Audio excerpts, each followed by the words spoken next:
मी माझ्या मनाचा मालक आहे, मी कुठे जाऊ शकतो. मग स्वामी कुठे जातात? एक दिवस स्वामी महाराजांची स्वारी मालोजी राजांच्या घरी गेली. सकाळची वेळ होती. मालोजी राजे देवपूजेसाठी बसलेले होते. स्वामी महाराज मालोजी राजांच्या घरी पोहोचले आणि मालोजी राजांचा एक सेवेकरी त्या देवघरासाठी जी पूजा चालली होती त्यासाठी चंदन उघडत होता. चंदन उघडत असताना मालोजी राजांच्या कानावर निरोप आला, स्वामी समर्थ आले. राजे साहेबांनी गणपतीची मूर्ती ठेवली आणि त्याच्याकडे बघितलं. स्वामी आला, पटकन उठले आणि स्वामींचं स्वागत करण्यासाठी ते द्वाराजवळ आले. या स्वामी. स्वामींना बोलवलं आणि चौपाळ्यावर बसवलं. स्वामी असे लोडावर एक हात ठेवून असे मस्त बसलेले होते, मंद हसत होते आणि झोके घेत होते. मालोजी राजे परत आपली पूजा करायला लागले आणि त्यांचं सिरडीत गंध उघडतच होता चंदना. त्या राजाच्या डोक्यामध्ये एवढा विचार नाही आला, साक्षात ब्रह्मांड नाही तिथं बसलेला आहे आणि तू देवपूजा करत असते, तुझं लक्ष कुठे? ज्या वेळेस गणपतीची पूजा करत असताना एक उंदीर तिथं खेळत होता. त्या प्रत्येक देवावरून जायताना आजूबाजूला फिरत होता. त्या राजाला व्यत्यय आणत होता तो उंदीर. राजाने सेवकाला सांगितलं, या उंदराकडे बघा. आणि ह्या सेवकाने काय केलं, जे चंदन उघडत होतं ते लाकूड घेतलं, खोड त्या उंदराला मारलं आणि नेम धरून मारल्यावर ते उंदराला लागलं आणि ते चंदन त्या उंदराला लागलं आणि ते खोड लागल्यामुळे तो उंदीर मरण पावला. स्वामी महाराज हे विलास सर्व बोलत होते आणि राजाने आवाज दिला, कोणी आहे का? त्यावेळेस एक शिपाई आला, त्याने तो उंदीर उचलला. मेलेला उंदीर तो फेकायला देणार तेवढा स्वामी बोलले, त्या उंदराला आमच्या जवळ आम्ही बघतो काय करायचं ते. त्या उंदराला स्वामींसमोर आणलं.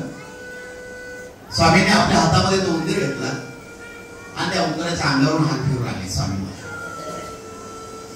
ज्या वेळेस स्वामी महाराज हात फिरत होते त्या उंदराने डोळे उघडले आणि तो स्वामींच्या हातावर असा उभा राहिला आणि त्या पुढच्या पायाने स्वामींना नमस्कार करत होता आणि स्वामींकडे बघत होता.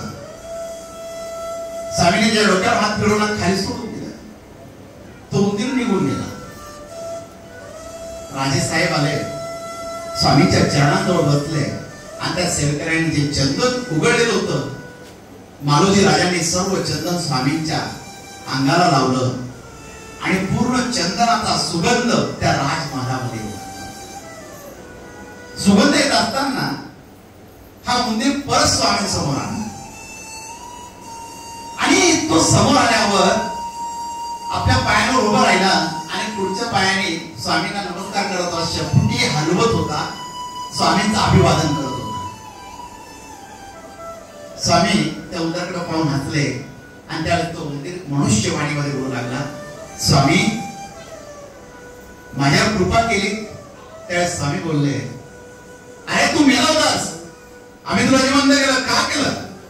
आम्ही हिमालयात होतो त्यावेळेस हरणाच्या रूपामध्ये तू आमच्या जवळ वागळत होता, आमच्या सहवासात होता.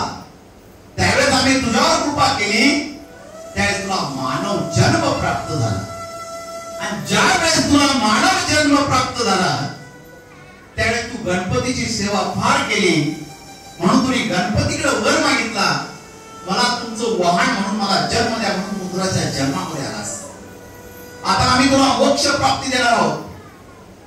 त्यावेळेस तो उंदीर हात जोडून स्वामींना सांगू लागला, स्वामी मला तुमची सेवा करायची आहे, मला अजून मोक्ष प्राप्ती नकोय. आमची सेवा करतो एक काम कर, मग तुझा कवडमध्ये जन्म होणार, पण ज्या वेळेस तुझा जन्म होणार त्यावेळेस आम्ही समाधीस्थ असणार, आम्ही देहत्याग केलेला असणार, पण आमचा जन्म आम्ही ज्या पादुका अक्कलकोटमध्ये राहतील त्या पादुकाची सेवा तू करशील आणि आम्ही तुला आमच्याजवळ का बोलवलं?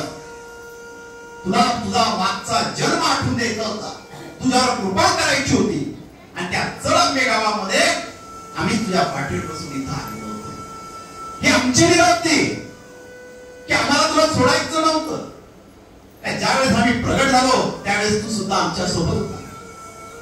श्रीपाद वल्लभांच्या अवतारामध्ये हरणीच्या रूपामध्ये सुद्धा तू माझ्या सोबत होतास. आणि ज्या वेळेस मला नृसिंह सरस्वती अवतार होता त्यावेळेस बैलाच्या स्वरूपामध्ये सुद्धा तू माझ्या जवळ होता. यामुळे आमची तुझ्यावर विशेष कृपा झालेली आहे. तू अक्कलकोटला जन्म घेशील आणि आमची सेवा करशील. उंदराने हात जोडले, नाभिवादन करू लागला. आणि हा सर्व चमत्कार मानोजी राजा आपल्या डोळ्याने बघत होते. आणि राणी साहेबा आल्या, त्यांना राहवलं गेलं नाही. त्या रडू लागल्या आणि राजेसाहेब सुद्धा रडू लागले. त्यांनी स्वामींचे चरण घट्ट पकडले.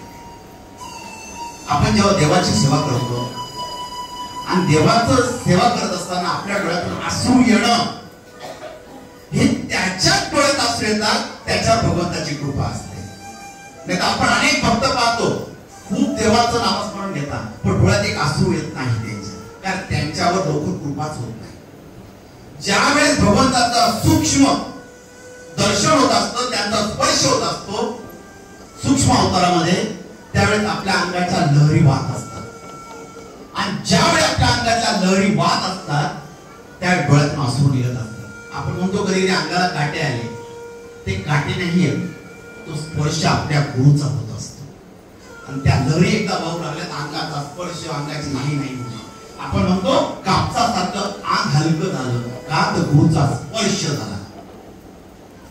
त्यावेळेस राणी आणि राजेसाहेबांच्या डोळ्यामधून अश्रू वाहू लागलेले. त्यांनी स्वामीचे चरण घट्ट पकडले, कारण की त्यांच्या समोर हा चमत्कार घडलेला होता.